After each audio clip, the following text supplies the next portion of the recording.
regardez la Bible et consultez-la. Est-ce que le Christ étant la vérité avait délivré toute la vérité? Comme cette vérité n'a jamais été révélée, on ne peut pas la trouver dans la Bible.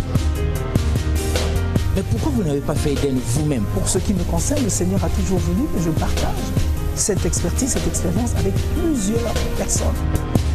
Vous voyez à travers les médias, à travers le monde, il y a des débats entre les chrétiens, même les chrétiens. Mais ça se passe ici sur le plateau de voilà, nous les suivons. Ils ne se retrouvent plus. Vous avez toute notre permission parce qu'il y en a qui disent des vérités fausses ici. Le monde souffre terriblement parce que même la Bible, ils n'arrivent pas à la comprendre. L'adamisme, c'est une question identitaire. Où tu es, où tu n'es pas. L'être part de quelque part. Il faut lui affecter un esprit, une force capable d'animer l'être. Cette Afrique dont les chrétiens ne veulent pas entendre parler était une Afrique organisée. L'Égypte était déjà organisée quand la Grèce n'existait même pas. Et vous ne pouvez pas me montrer aucun verset du Coran qui pousse aux gens d'aller tuer. La Bible est mystérieuse. C'est pas donné comme ça. C'est Dieu qui parle. Et il vient en Afrique centrale, particulièrement au Congo, et il dit, ça c'est mon... Bonjour mesdames et messieurs, homéostasie, la spiritualité des profondeurs, le voyage guidé dans les mystères de l'esprit et surtout le choc des convictions duquel jaillit la vérité. Aujourd'hui, mesdames et messieurs, retour sur ce plateau d'homéostasie, donc j'allais dire, je retrouve Monsieur Saïd. Gros plan s'il vous plaît. Voilà, donc Monsieur Saïd, parce qu'on est avec Dixon Klaus Pimbi pour l'homéostasie, pour les sourires, pour en connaître le maximum, d'où le thème connaître l'islam avec exactitude. Aujourd'hui, nous commençons la première partie de cette série. Nous disons avec exactitude parce qu'il y a plein de gens qui ne connaissent rien de l'islam mais qui en parlent. Surtout des chrétiens qui, en voyant une soutane, une barbe à l'horizon, imaginent des choses et d'autres sans connaître vraiment ce que dit le Saint-Coran et sans connaître ce que dit le Saint-Prophète de l'islam lui-même.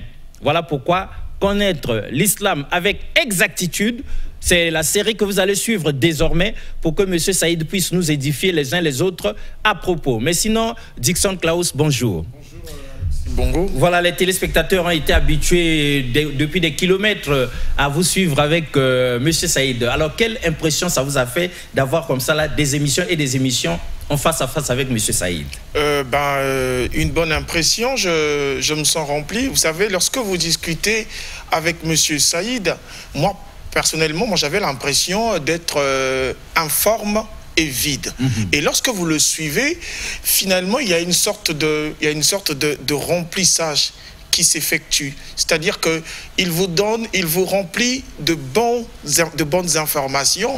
Et finalement, vous qui, au départ, étiez vide, et vous vous sentez rempli, mais rempli de bonnes choses, bien évidemment. Et je parlais d'être informe et vide. Et justement, lorsque vous suivez M. Alexis, vous avez M. Saïd, oui. Évidemment, vous avez l'impression de retrouver, sinon d'être formé ou d'être réformé. Parce qu'évidemment, les informations qu'il vous donne vous instruisent, vous conscientisent, vous sensibilisent. Et donc, moi, je ne me sens plus vide comme avant. On peut dire que les téléspectateurs et vous comprenez mieux ou encore de mieux en mieux l'islam. En tout cas, de mieux en mieux l'islam, oui. Très bien. Donc, M. Saïd est de très grande importance dans la connaissance de l'islam parce que depuis longtemps, nous aussi, nous pensions que c'était une religion de violence. Nous pensions que là-bas, il n'y avait aucune tolérance. Et nous pensions que l'islam, c'était seulement le mépris des autres religions. Mais on a vécu avec M. Saïd, grâce à la communauté musulmane Ahmadiyya, on a compris qu'il y a l'amour pour tous et la haine pour personne. Voilà, donc c'est de ça qu'il s'agit. Et dans cette série d'émissions que nous commençons aujourd'hui, M. Saïd va répondre à toutes vos questions. Donc nous sommes en direct. Vous pouvez écrire vos messages. Nous allons les lui lire Comme ça, vous aussi, vous comprendrez avec exactitude l'islam, parce que c'est ça sa mission.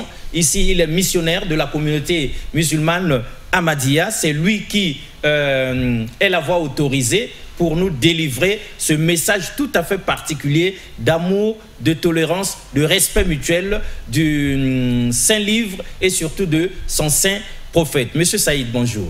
Bonjour, monsieur le journaliste. Alors, depuis le temps que vous êtes arrivé, depuis quand vous êtes avec nous ici au Congo-Brazzaville?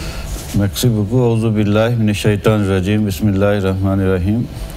D'abord, la communauté musulmane Ahmadiyya, ça existe depuis 1889. 1889. Maintenant, aujourd'hui, par grâce de Dieu, sous la direction de 5e calife, aujourd'hui, la communauté se trouve presque 214 pays du monde. Dans 214 pays du monde. Maintenant, au Congo, je suis arrivé depuis 2005. 2005. Alors, depuis 2005 que vous êtes arrivé, M. Saïd, de la même manière que nous avons posé des questions à Dixon, depuis le temps que vous êtes arrivé, qu'est-ce que vous avez fait exactement pour votre communauté? Parce que vous êtes quand même missionnaire mandaté par la communauté ici au Congo-Brazzaville. Quel travail vous avez fait depuis 2005? Merci beaucoup, Monsieur Lexi. Comme vous connaissez que depuis que je suis arrivé, le premier travail qu'on avait fait, on avait fait reconnaître notre communauté au niveau de l'État. Par grâce de Dieu, nous avons notre propre récépissé au nom de la communauté musulmane Ahmadiyya depuis 2007. Et le premier objectif était de transmettre les messages de la communauté à travers le Congo. C'est ça que nous avons commencé à faire. Aujourd'hui, par grâce de Dieu, nous sommes partout au Congo nord et sud avec 15 mosquées que nous avons déjà construites, avec les molémines ou les enseignants qui sont en train de prêcher partout au Congo. Et nous avons aussi envoyé au moins déjà 4 enfants qui sont en train de... et un qui a fini, les 3 qui sont en train d'étudier au Burkina Faso. Et cette année ici, après le mois de juin, ils vont revenir en tant que les missionnaires congolais. Par grâce de Dieu, la communauté musulmane Ahmadiyya a ouvert la porte de la prospérité spirituelle pour les Congolais. Et Inch'Allah, beaucoup de Congolais qui deviendront missionnaires au sein de la communauté musulmane Ahmadiyya pour enseigner l'islam au Congo.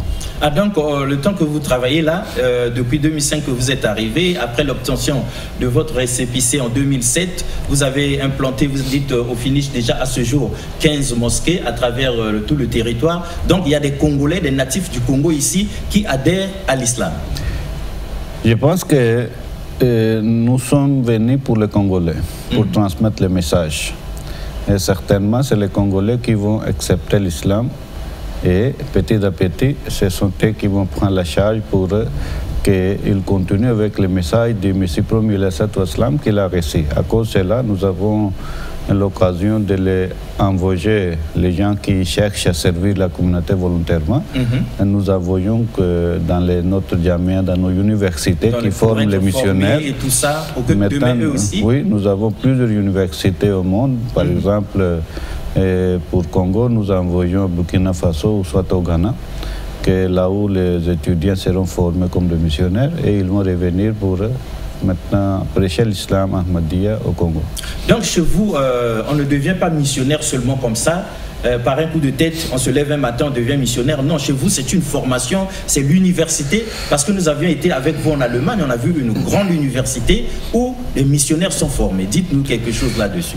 Oui, vous voyez, la connaissance est obligatoire, non? Quand vous regardez l'islam, c'est pour une personne intellectuelle. Et les gens qui ne sont pas intellectuels, qui ne sont pas formés, qui n'ont pas étudié, qui n'ont pas fréquenté à l'école, c'est difficile qu'ils puissent comprendre le Saint-Coran. Exact. Et c'est ça qui arrive aujourd'hui, qu'il y a le terrorisme, il y a les gens qui sont ignorants, voilà. Ils ignorent l'islam, qui sont en train de salir l'islam, qui sont en train de salir l'image de l'islam. Parce qu'ils n'ont pas étudié. Mais tout ce qu'on a mis dans leur tête, c'est ça qu'ils connaissent qu'il faut pratiquer. Maintenant, ils ne peuvent pas, qu'est-ce qu'on dit, d'ouvrir le Coran pour regarder est-ce que réellement c'est le Coran qui demande ou soit c'est seulement ce qu'ils ont écouté. C'est ça l'ignorance. Maintenant, la communauté musulmane Ahmadiyya, c'est l'objectif de recherche de chaque personne doit faire son recherche et de pratiquer l'islam. C'est ça que pour ça, et pour transmettre les messages de la communauté musulmane ahmadiyya et de l'islam, et il faut que la personne lui-même soit convaincue et soit formée bien pour qu'il puisse transmettre les messages. Deuxièmement, certainement quand vous allez sortir pour prêcher, pour transmettre les messages, maintenant tu vas transmettre comment si tu ne connais pas d'abord toi-même. Non. Il faut d'abord connaître, connaître les fondements de l'islam, l'enseignement de l'islam, et il faut être intellectuel pour que tu puisses bien transmettre les messages. Certainement, il y aura les contradictions, c'est-à-dire sur le terrain. Il y aura des pasteurs, les chrétiens, les autres musulmans qui vont vous contredire. Il faut être capable de défendre tout ça. Et pour cela, la communauté musulmane ahmadiyya, depuis le Messie premier, il avait ouvert cette université pour que les membres qui se donnent volontairement pour servir la communauté musulmane ahmadiyya, c'est ça que nous les envoyons pour qu'ils soient bien formés. Très bien. Donc, mesdames et messieurs, c'est une façon pour vous d'intervenir, pour nous et vous, d'intervenir, de poser toutes nos questions à M. Saïd dans cette série.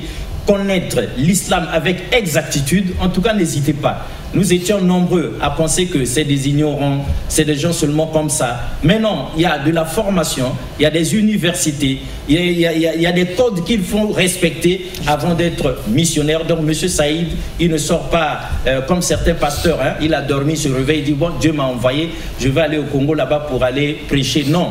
Il sort d'une université et il a été envoyé en bonne et due forme. Il a été missionné et il rencontre. Voilà, c'est pas comme le bazar qu'on voit. Mais Dickson Klaus, je sais que vous avez aussi quelques questions à poser avec M. Saïd avant que lui-même aussi n'intervienne peut-être pour une leçon spéciale à ceux qui nous suivent. Alors, Dickson Klaus. Dans le fonctionnement, dans la philosophie même, la philosophie qui nous permet de comprendre la religion, il y a un rapprochement entre la religion et l'État. C'est-à-dire que l'État forme des citoyens pour que demain ces citoyens deviennent au service de l'État. L'État envoie des citoyens à l'école pour faire des citoyens matures, des citoyens avec de la maturité citoyenne, de la citoyenneté économique, de la citoyenneté politique, mais justement pour être au service, et c'est ça même la religion. Et ce qui est curieux, c'est qu'on a l'impression que d'autres religions ne comprennent pas ça.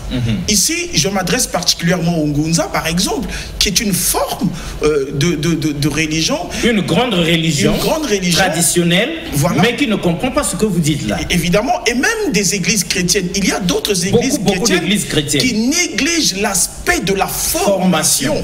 Mais comment peut-on prétendre former, être bien formé, bien cultivé?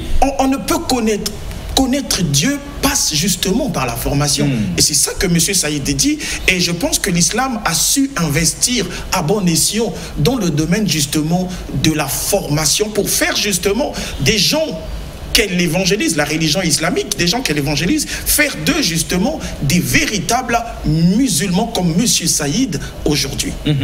Alors M. Saïd, on sait très bien que on arrive au Ramadan. Avant d'en parler, les pasteurs qui sont choqués, les familles congolaises, il y a beaucoup de familles congolaises qui sont choquées. On nous a dit ça depuis que vous êtes arrivés avec votre beau discours, vos explications claires, nettes et précises. Beaucoup d'enfants, beaucoup de nos frères se convertissent à l'islam. Donc il y a beaucoup de familles qui sont choquées. Maintenant, tout le monde voudrait savoir, les pasteurs des églises de réveil et les parents de ces enfants qui se sont convertis veulent savoir, lorsque les gens quittent le christianisme et viennent à l'islam vous rejoindre, quelles sont les raisons qu'ils donnent? Ils disent qu'ils ont abandonné le christianisme. Pourquoi? Ils sont venus à l'islam. Pourquoi? Merci, monsieur Alexis. À peine je viens de visiter à l'intérieur du pays. Maintenant, là où il y a de nouveaux convertis, surtout dans la zone Sibiti, là où nouvellement nous sommes arrivés, j'ai visité le village. Maintenant, il y a déjà convertis dans la communauté musulmane ahmadiyya, surtout les jeunes. Maintenant, souvent, il y a leur demande Ce n'est pas que je leur explique encore. Souvent, je leur demande pourquoi vous avez quitté le christianisme, pourquoi vous avez choisi l'islam, pourquoi vous avez choisi l'Ahmadiyya. Maintenant, ils donnent la raison qu'on a compris le message.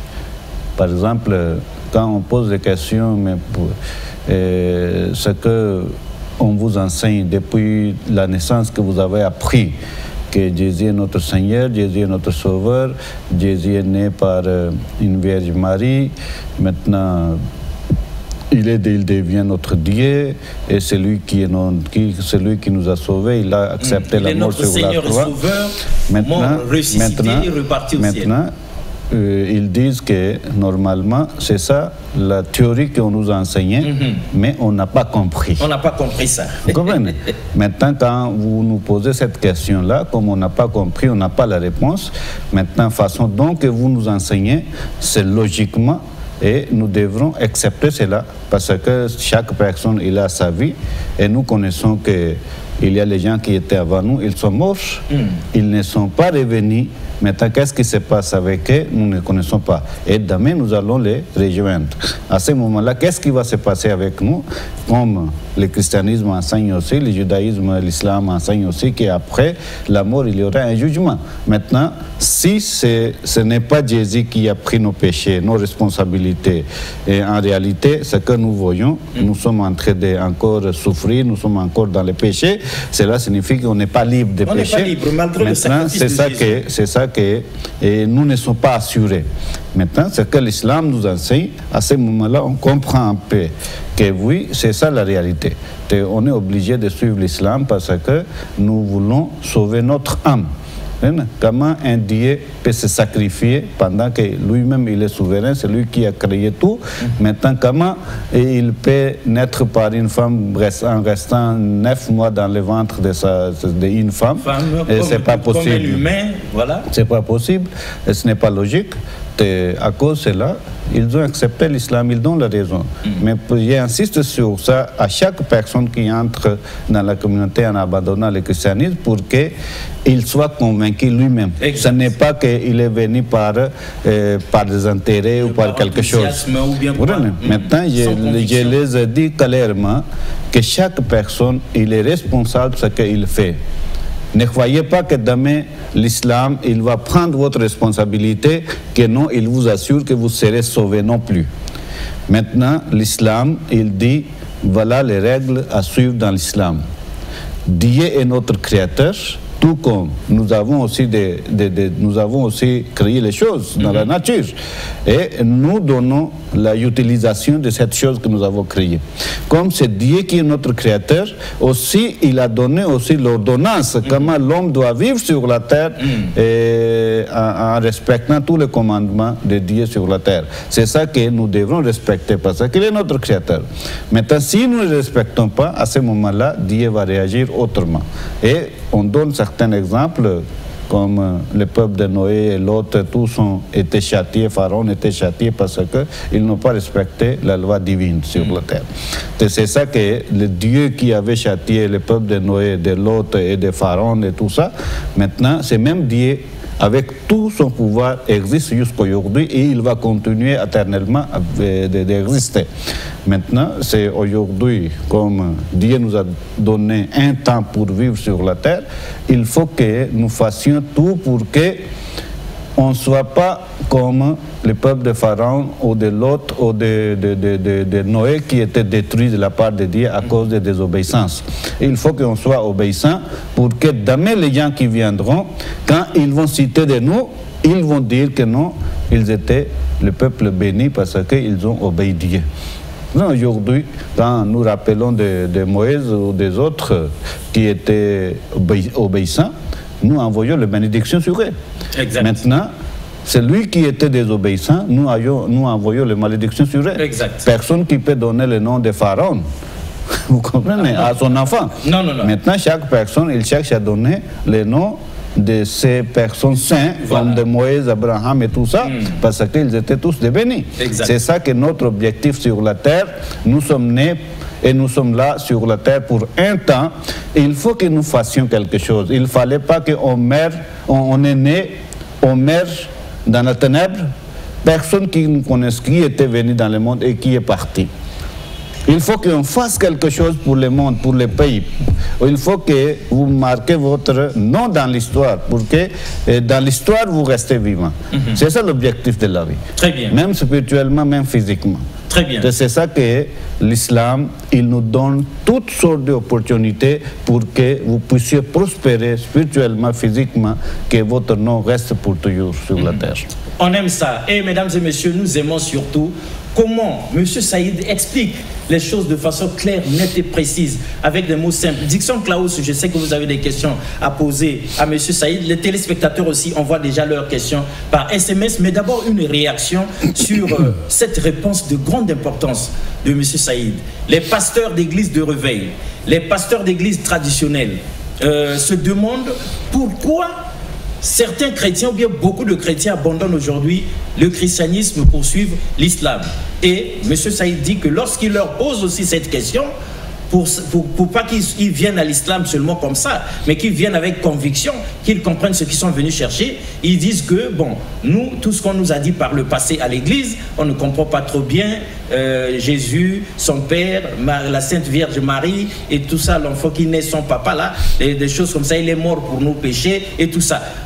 Bref, on a l'impression que l'Église ne joue pas bien son rôle, les pasteurs n'expliquent pas bien, la lumière n'est pas bien donnée, l'interprétation n'est pas claire, nette et précise. Du coup, les gens se rabattent du côté de l'islam, là où au moins c'est clair, net et précis. Il n'y a pas un Dieu qui va se faire encore homme sur la terre pour prendre les péchés de quelqu'un, là où chacun est mis face à sa responsabilité. Qu'est-ce que vous pouvez dire aux hommes de Dieu? Qu'est-ce que vous pouvez dire à ces parents-là qui ont comme failli et du coup aujourd'hui les enfants se réfugient dans l'islam? Bon, vous savez, la question de la spiritualité, elle est généralement, elle est très très individuelle, c'est-à-dire que elle incombe à la personne même, à celle qui écoute, qui a cette capacité de décider en fonction de ce qu'elle aura écouté ou de ce qu'elle a écouté. Conformément au libre arbitre. Au libre arbitre, justement. Alors, les serviteurs de Dieu, après, nous savons qu'il y a de ceux qui évangélisent, mais qui n'évangélisent pas pertinemment. Exact. Mais il y a aussi un autre aspect, c'est que, vous savez, au-delà de ce que nous pouvons être, mais il y a ce que l'autre fait qui peut être remarquable. Quand vous voyez ce que M. Saïd fait, quand il explique son expérience, le fait d'aller à l'intérieur du pays, là où quelquefois il est conscient que les gens ne comprendraient pas sa langue, il va jusqu'au village. Je me pose des questions. Qu'est-ce qu'il fait? Comment est-ce qu'il fait? Et qu'est-ce qui arrive à le motiver véritablement? Vraiment. Mais vous savez, lorsqu'on fait la chose avec le cœur et avec cet esprit de sacrifice, eh bien, quelquefois... Dieu accompagne, la main de Dieu est là. Voilà. Mais nous avons aujourd'hui des serviteurs de Dieu qui rêvent tout de suite la richesse. Voilà. Et ils sont seulement à Brazzaville. Voilà, et quand il faut évangéliser, quelquefois, ils évangélisent pas pertinemment. C'est triste, mais c'est réel. Très bien. Alors, Monsieur Saïd, merci de nous avoir ouvert les yeux, mesdames et messieurs. Avant que les téléspectateurs ne protestent, on va déjà prendre la première question qui est arrivée par SMS. C'est Zeko, depuis Filou. Bonjour, Monsieur Zeko. Ma question à Monsieur Saïd est celle-ci. Quel est le véritable lien, finalement, entre Jésus-Christ et l'islam? Jésus-Christ et l'islam, quel est le lien? Est-ce que Jésus est connu aussi dans l'islam? Je ne sais pas jusqu'à quand ils vont continuer à poser cette question. On avait répondu déjà plusieurs fois, on a expliqué plusieurs fois. Mais en bref, selon l'islam, selon le Saint-Coran, Dieu a envoyé 124 000 prophètes depuis Adam jusqu'à aujourd'hui. 124 000 prophètes. Et Dieu a dit dans le Saint-Coran, Dieu n'a pas laissé aucune nation là où il n'a pas envoyé ses avertisseurs. Dans chaque nation, il y avait les avertisseurs. En Afrique, il y avait des prophètes. En Asie, il y avait des prophètes. N'importe quel peuple que vous lisez l'histoire, vous allez constater qu'ils ont la conception de Dieu. Mais que la conception de Dieu vient d'où? Ce n'est pas par le christianisme. Avant que Jésus arrive, il y avait déjà les gens qui adoraient Dieu dans leur langue. Et nous disons que comme c'est le Saint-Coran qui vient nous confirmer que Dieu avait envoyé les prophètes dans chaque peuple. Et il y a certains prophètes qui sont adorés sous forme un Dieu. Il y a 124 000 prophètes et il y a certains prophètes aujourd'hui qui sont adorés. Alors qu'ils étaient seulement des prophètes. Maintenant, les gens adorés et divinisés, déifiés. Maintenant, par exemple, Krishna, qui était un prophète en Inde, pour les hindous. Plus tard, les hindous les ont transformés comme leur Dieu et ils commençaient à l'adorer. Deuxième, Bouddha. Et troisième, Jésus, fils de Marie. Jésus, voilà. Maintenant, ce sont les trois parmi les prophètes qui sont adorés. Maintenant, pendant qu'ils étaient tous prophètes de Dieu et véritables, c'est ça que l'islam, le Saint-Coran nous demande. Et c'est ça, pour établir la paix sur la terre, il faut être juste. Nous, les musulmans, nous respectons de tous les 124 000 prophètes que Dieu a envoyés dans chaque nation, avec leur message. C'est ça que Dieu nous a demandé dans le Saint-Coran. Et sans distinction, vous allez accepter tous les messagers. À cause de cela, nous, pas seulement nous les acceptons, nous respectons avec leur message. Maintenant, ce que nous ne sommes pas d'accord, c'est que vous avez créé les choses par rapport à votre foi d'aujourd'hui autour de ces messagers-là. Ça, nous n'acceptons pas, le Saint-Coran rejette ça. Maintenant, Jésus, fils de Marie, selon le Saint-Coran, c'était un messager véritable envoyé aux enfants d'Israël. Et c'était le dernier messager chez les Israélites. Moïse était premier qui était venu avec la loi Torah, les 10 commandements que vous parlez. Et il y a milliers de prophètes qui sont venus derrière Moïse jusqu'à Jésus. Comme les Juifs n'avaient pas l'habitude d'accepter facilement, chaque fois qu'un prophète venait, ils cherchaient à le tuer, détruire tout ça. Jésus a dit, si vous continuez comme ça, à ce moment-là, Dieu va changer cette grâce, il va donner à une autre nation. C'est ça que comme ils n'ont pas respecté Jésus, ils cherchaient à toujours tuer. À ce moment-là, après Jésus, il n'y a pas un messager qui est venu chez les Juifs. À ce moment-là, Dieu a choisi maintenant Ismaïl et il a envoyé le prophète Mohammed sallam en tant qu'un messager de l'islam dans le monde. Très bien. Et là, c'est clair. Diction, ça oui, vous inspire une réaction qui pourrait permettre, qui pourrait emmener M. Saïd à expliquer davantage. La Bible nous parle d'une histoire où le Christ se retrouve avec quelques personnes, quelques disciples, et il y a un qui dit à Jésus, nous aimerions voir Dieu. Quand est-ce qu'on pourrait voir Dieu? Où est Dieu? Il y a des questions qui se lèvent, montre-nous Dieu. Il y a des questions qui se lèvent dans ce sens. Et le Christ répond, mais depuis que je suis avec vous, je vais m'arrêter là, 3 points de suspension. Monsieur Saïd, qu'est-ce que ça voudrait dire? Vous voyez, Jésus parlait en parabole, n'est-ce pas? Et tous les pasteurs, chaque jour, ils parlent. Il explique les paraboles de Jésus. Jésus lui-même, quand il parlait en parabole publiquement, mais là-bas, il n'expliquait pas. Quand il s'est retiré avec ses compagnons, à ce moment-là, il commençait à expliquer ce qu'il avait dit ça. Maintenant, ce que vous avez dit, c'est aussi parabole. Pourquoi on prend littéralement? Vous connaissez que Jésus parlait en parabole. Tous les paroles, il faut prendre en parabole. Et chercher l'explication. Chercher l'explication.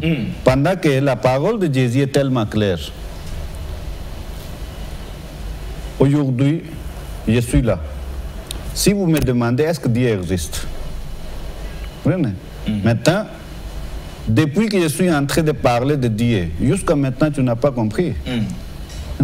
Maintenant, le Messie premier, il a dit, quand le soleil s'élève, si quelqu'un vient vous demander quel est le signe du soleil, si vous commencez à donner le signe du soleil, le soleil est comment, on va vous prendre comme un fou. En tout cas. Il faut le prendre et sortir dehors et montrer, voilà, le soleil est là. Maintenant, Jésus a dit, depuis que je suis là avec vous, jusqu'à maintenant, tu n'as pas compris. Dieu. Tu veux encore voir Dieu? Dieu manifeste à la personne de Jésus. Les manifestations de Dieu à la personne de Jésus, c'est ça qui montre Dieu là. À la manifestation de Dieu à Moïse, en traversant la mer, cela signifie que Dieu est avec Moïse. Comment jusqu'à aujourd'hui tu doutes de ce Dieu là, comme les enfants d'Israël, ils ont douté? Exact.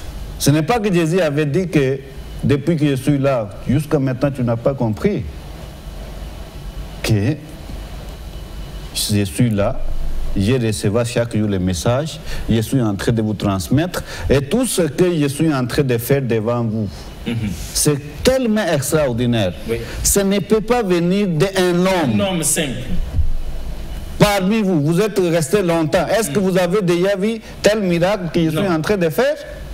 Mais jusqu'à maintenant, autant de miracles que j'ai fait devant vous, maintenant vous doutez de ça. Et vous demandez encore à voir Dieu.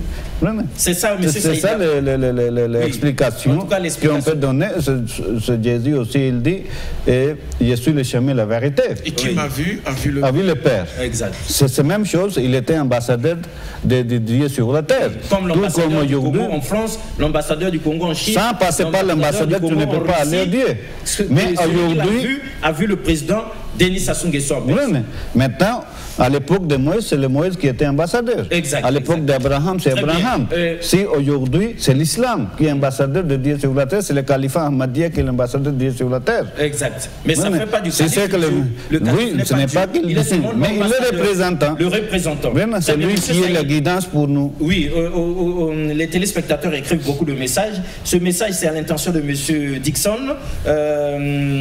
Donc, j'aimerais que Dixon ne confonde pas, c'est un Ngunza qui parle, hein, que le journaliste ne confonde pas les Ngunza. Chez nous ici, il y a de la connaissance, parce que vous avez dit qu'il manque de connaissance dans ces milieux-là. Par exemple, Bundoudia Congo, c'est une école, toute une grande école. C'est Mbutambemba qui écrit, il dit que chez les Ngunza, il y a Ngunza et Ngunza.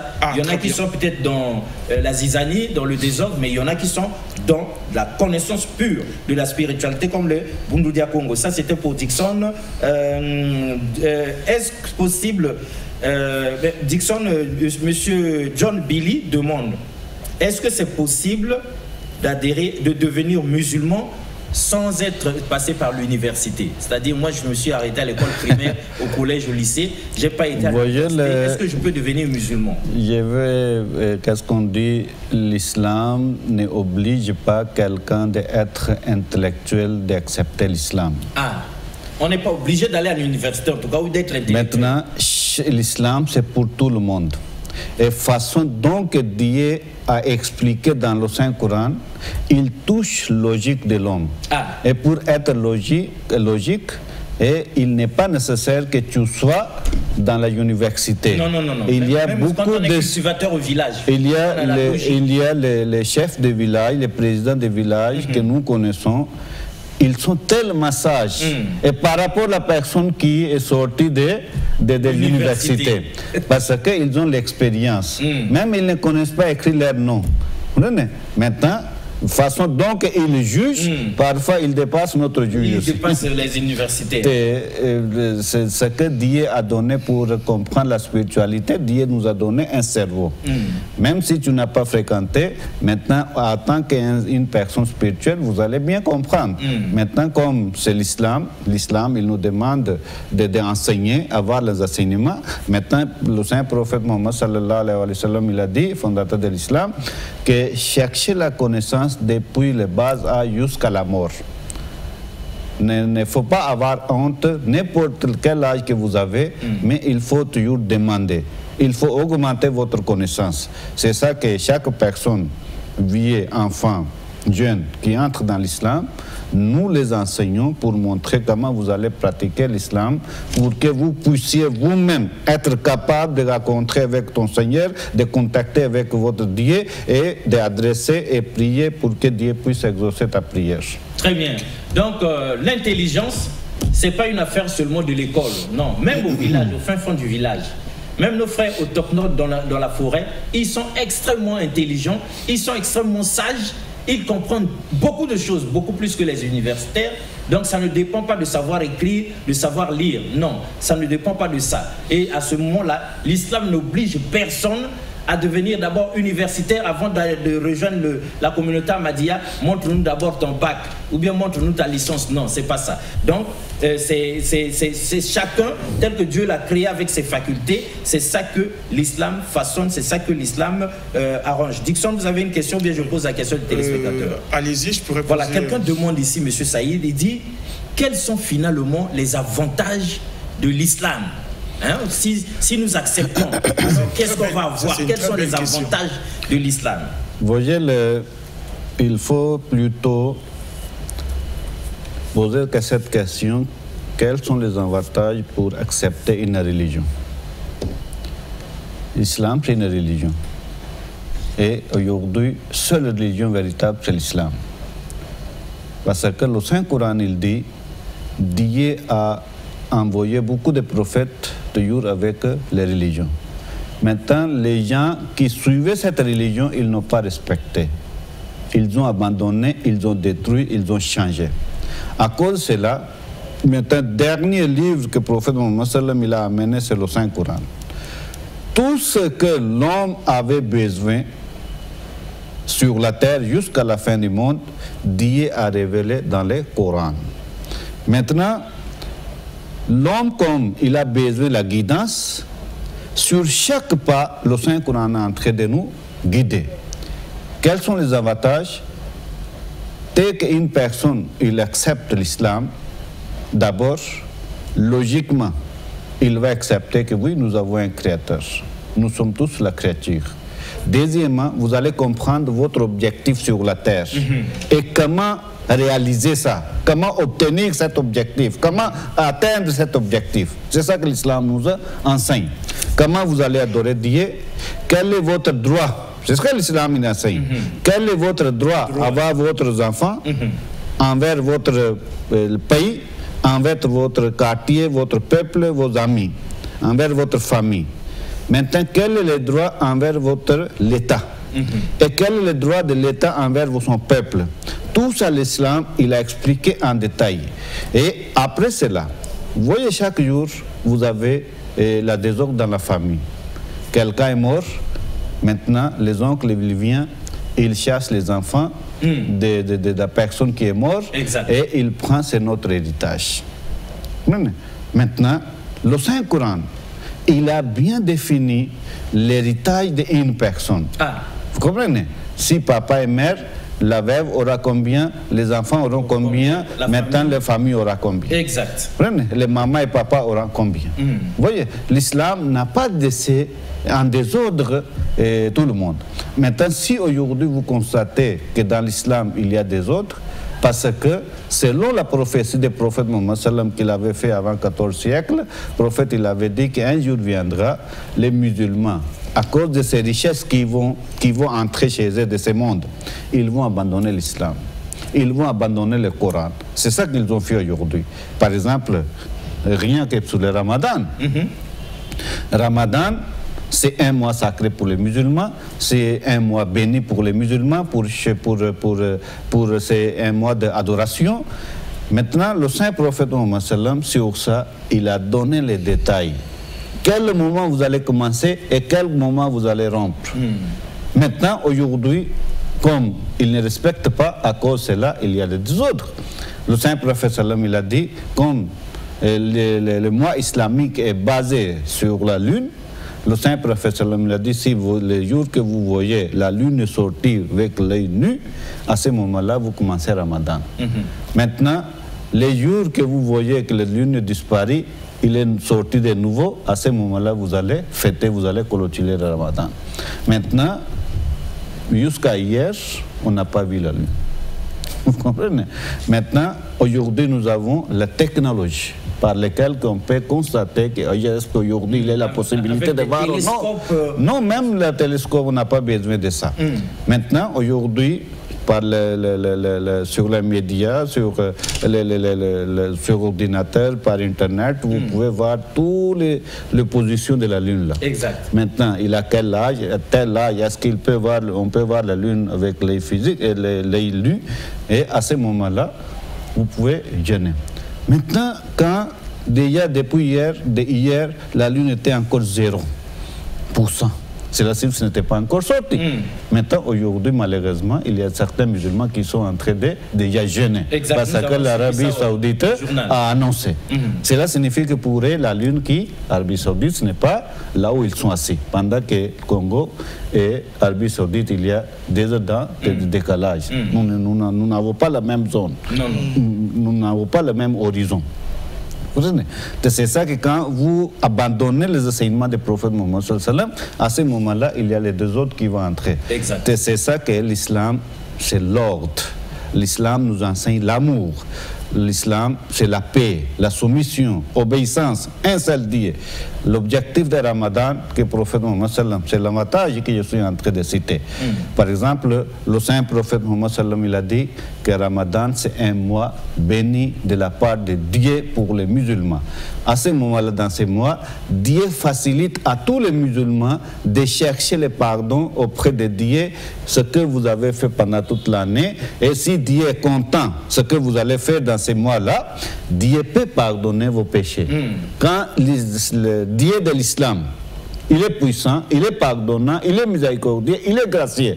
S'il pardonne, il pardonne. Il n'a pas besoin de se sacrifier. Parce qu'il est souverain. Ah oui, il n'a pas besoin lui-même de se sacrifier. Il est souverain. Parce qu'il est malik, il est le maître. Et le maître, quand il juge aussi. S'il veut pardonner, il peut pardonner. C'est ça que le saint prophète Mohammed il a dit, pendant le mois de Ramadan, Dieu ferme la porte de l'enfer. Il ouvre grandement les portes du paradis. Il va enchaîner le Satan. Et à ce moment-là, Dieu va augmenter la récompense, la personne qui va commencer à adorer Dieu et avec l'intention, il va gêner pour Dieu. Vous comprenez? C'est ça que l'islam nous enseigne pour rencontrer avec Dieu, pour approcher Dieu, pour chercher le plaisir de Dieu. Une fois que vous avez le plaisir de Dieu et vous avez fait plaisir à Dieu, une fois que Dieu a exaucé vos prières et il a accepté vos adorations, vous êtes devenu un serviteur de Dieu. Ce n'est pas que vous allez continuer toute la vie courir derrière les pasteurs ou derrière les imams, non. Nulle part c'est écrit que la personne qui vous parle, il est saint. Nulle part c'est écrit que la personne qui est en train de conduire comme un imam que vous-même vous avez choisi, il est saint. Nulle part. Maintenant, chaque personne, c'est ça que le Saint-Coran il dit, au prophète Mohammed sallam, au prophète, dites à mes compagnons, dites aux gens, à votre compagnon, mes gens, mes serviteurs, s'ils ont besoin de moi, je suis près d'eux. Il faut qu'ils me demandent que je leur donne. Chaque personne, que le Saint-Coran il dit, il faut directement demander à qui? À Dieu. Parce que vous êtes tous la créature de Dieu. C'est ça les avantages dans l'islam. Et le Saint-Coran, simplement, il dit, si vous êtes les jours que vous êtes devenus sincères, et avec la sincérité, vous demandez pardon auprès de Dieu avec tout, parce que Dieu ne regarde pas votre langue, Dieu regarde le cœur. Le cœur. Tout ce qui va sortir de votre bouche, si ce n'est pas dans le cœur, Dieu n'exaucera pas. Peut-être tu peux convaincre une personne par la bouche. Parce que la personne ne connaît pas qu'est-ce qu'il est dans votre cœur. Exact. Comme Dieu regarde le cœur, si par cœur tu montres votre sincérité, Dieu se change pour toi. Très bien. Et Dieu a dit, et si vous vous changez, et Dieu va commencer à réagir autrement avec vous. C'est ça que Dieu de l'islam, c'est ouvert pour tout le monde et il attend que vous demandez pardon, il va pardonner. Très bien. 06 515 15 15, en tout cas, il y a une pluie de messages ici. Dixon, je ne sais pas si vous avez une question ou bien j'ai une de questions ici. Il est écrit dans la Bible, c'est le Christ d'ailleurs qui le dit, lorsque vous demandez, demandez à mon nom et tout ce que vous demandez, vous l'obtiendrez. Vous l'obtiendrez. Et il y a aussi quelqu'un qui dit encore, que pensez-vous? Donc je crois que c'est la même question, mais qui a deux... alors, la personne dit encore ici, la Bible dit, le nom de Jésus-Christ est au-dessus de tous les noms. Et enfin, la Bible affirme que tout pouvoir lui a été donné sur la terre, Alors, que pensez-vous de ces affirmations? Vous voyez, ce sont les histoires, les compagnons de Jésus qui ont créé ça. Nous avons besoin de la pratique. Nous avons besoin, il faut qu'il approuve cela. Par Jésus lui-même d'abord et par ses compagnons. Ça doit être prouvé par Jésus lui-même et par ses compagnons. Jésus a pleuré toute la nuit avant qu'il soit arrêté. Il disait quoi? Éloignez cette coupe. Éloignez cette coupe, Père. je ne veux pas mourir. À ce moment-là, personnellement, Jésus qui demande, ce n'est pas qu'il utilise son nom, c'est personnellement il demande. Un appel. Maintenant, quand personnellement il demande, et Dieu n'accepte pas. Jusqu'à ce que, quand Jésus a constaté qu'il va mourir, l'esprit va sortir. Il dit, Eli, Eli, lema sabachthani. Oh mon Dieu, pourquoi tu m'as abandonné? Maintenant, lui-même, quand personnellement, il est en train de demander, supplier, pleurer, et on dit larmes couler comme du sang. Avant que le moment arrive, à cause de tristesse, seulement l'âme allait sortir. Maintenant, aujourd'hui, tu utilises son nom et vous serez exaucé. Ce n'est pas possible. Mais la Bible le dit. Juste... Mais la Bible dit, mais il faut approuver. Oui, je voulais juste éclaircir la question. C'est-à-dire que c'est après justement cette mort que le nom de Jésus devient un nom au-dessus de tous les noms. Ce n'est pas avant sa mort, mais c'est après la mort. Maintenant, comme c'est après la mort, ou après la résurrection, ou après la montée de Jésus au ciel, le problème reste toujours là-bas. Paul lui-même, il dit, les péchés qui se trouvent chez vous, il adresse à qui? Les suivants de Jésus. Je n'ai jamais vu chez même les païens. Ça, c'est quelle sorte de nom de Jésus qu'on a utilisé? Comment Jésus a transformé son peuple, que Paul, aussitôt, il dit que les péchés qui se trouvent chez vous, se ne trouvent pas même chez les païens qui n'ont pas reçu Jésus. Deuxièmement, Pierre, il demandait la récompense. Parce qu'il avait abandonné sa famille, sa richesse, et il était privé de tout ça. Il a suivi Jésus. Un jour, il a demandé, j'aurais quoi, Seigneur? Au retour, comme la récompense. Jésus dit, attendez. Quand je vais revenir, vous les 12, vous allez juger les 12 tribus des enfants d'Israël. Pierre était content. Est-ce que les enfants d'Israël, est-ce que les 12 compagnons, ils ont jugé jusqu'à aujourd'hui? Ils sont où? Pendant 3 siècles.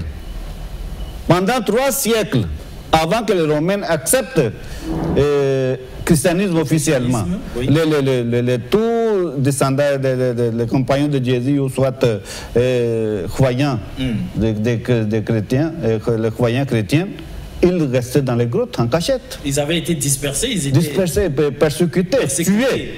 Tous les compagnons étaient tués. Maintenant, quel moment ils ont utilisé le nom de Jésus et il était devenu souverain et puissant? Ce sont seulement les histoires qui restent. Si aujourd'hui quelqu'un utilise le nom de Jésus, il le réalise. Je suis prêt, qu'est-ce qu'on dit, à écouter, à l'accepter. Mais il faut qu'il l'approuve, non? Ce n'est pas seulement par la bouche. Non? Maintenant, par exemple, Jésus, il a dit pour attester la foi de quelqu'un comme un testeur. Comme vous testez le courant, non? Il y a un testeur, non? Maintenant, Jésus a aussi donné un testeur. C'est quoi? Maintenant, Jésus a dit, si vous avez la foi comme la graine de moutarde, une petite foi, vous allez déplacer les montagnes et vous allez faire la même chose que je suis en train de faire. Maintenant, on n'a pas besoin d'aller loin. C'est parce que c'est Jésus qui a dit ça. Au nom de Jésus, aujourd'hui, il disait que Jésus marchait sur l'eau. Pierre a voulu marcher. Il a fait un départ, après il a commencé à se noyer. Maintenant, il a dit, Seigneur, sauve-moi. Maintenant, aujourd'hui, quand vous avez la foi, peut-être les compagnons n'avaient pas la foi. Maintenant, comme aujourd'hui, ils disent que par rapport à la Bible, ce qu'il a expliqué, ils ont la foi. On part ensemble avec les caméras, avec les journalistes au fleuve Congo. Devant nous, il traverse à pied et il revient. On va accepter tous. C'est ça qu'aujourd'hui on a besoin. Ce n'est pas des noms. Jésus a dit ça. On n'a pas besoin de ça. Non, Dixon, attendez, on dit ça au pasteur. Il proteste. Jésus-Christ est l'unique Seigneur et Sauveur. Tout pouvoir lui a été donné. Il est ceci, il est cela. Il est mort et ressuscité. Allô? Oui, ça fait du bruit, un grand bruit. Éloignez-vous de la télé. Un grand bruit en tout cas. Voilà, donc on peut tout dire. Jésus-Christ est ci, il est ça. Mais où sont les preuves? Jésus lui-même, M. Dixon dit ici, il avait laissé le testeur pour vérifier que c'est vrai. M. Saïd, le testeur est là. Si vous avez une petite foi comme ça, comme un grain de sénévé, vous pouvez déplacer les montagnes. Vous pouvez faire encore plus que ce que moi j'ai fait. C'est pourquoi M. Saïd dit, au lieu qu'on bavarde longtemps, puisqu'ils croient en Jésus, puisqu'ils savent qu'il est Seigneur et Sauveur, les pasteurs, les apôtres, les évêques, les bishops et tous ces archibishops-là, ils n'ont qu'à venir, on va avec les caméras témoins là, tous les journalistes, on va au fleuve Congo, ils traversent comme Jésus.